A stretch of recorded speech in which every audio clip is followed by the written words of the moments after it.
Isinilang si Juan na tagapagbautismo. Dumating na kay Elizabeth ang panahon ng panganganak at siya'y nagsilang ng isang anak na lalaki.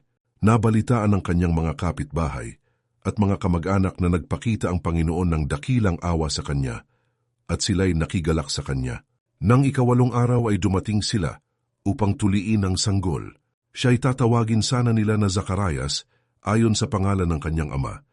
Ngunit sumagot ang kanyang ina at nagsabi, "Hindi. Ang itatawag sa kanya ay Juan." At sinabi nila sa kanya, "Wala kang kamag-anak na may ganitong pangalan." Sinenyasan nila ang kanyang ama. Kung ano ang ibig niyang itawag sa sanggol, humingi siya ng isang sulatan at kanyang isinulat, ang kanyang pangalan ay Juan, at namangha silang lahat.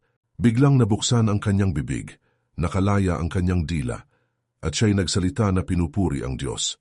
Nagkaroon ng takot ang lahat ng nakatira sa palibot nila at ang lahat ng mga bagay na ito ay pinag-usapan sa buong lupaing maburol ng Judea.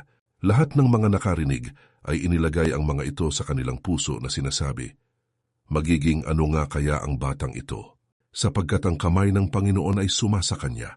Ang propesya ni Zacarias na kanyang ama ay napuno ng Espiritu Santo at sinabi ang propesiyang ito, "Purihin ng Panginoon ang Diyos ng Israel sapagkat kanyang dinalaw at tinubos ang kanyang bayan at nagtaas ng isang sungay ng kaligtasan para sa atin sa sambahayan ni David na kanyang lingkod, gaya ng sinabi niya sa pamamagitan ng kanyang mga banal na propeta mula noong unang panahon, upang tayo ay maligtas mula sa ating mga kaaway at mula sa kamay ng lahat ng napupuot sa atin, upang ipakita ang habag sa ating mga magulang, at alalahanin ang kanyang banal na tipan, ang pangakong sinumpaan niya sa ating amang, si Abraham na ipagkaloob sa atin, na tayong iniligtas mula sa kamay ng ating mga kaaway, ay maglingkod sa kanya ng walang takot, sa kabanalan at katuwiran sa harapan niya sa lahat ng ating mga araw.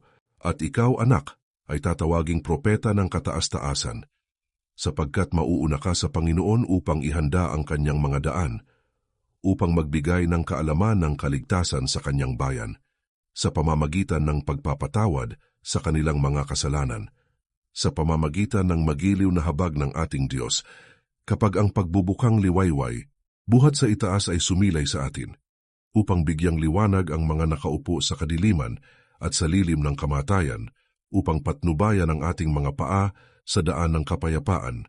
Lumaki ang sanggol at lumakas sa espiritu. At siya ay nasa mga ilang hanggang sa araw ng kanyang pagpapakita sa Israel.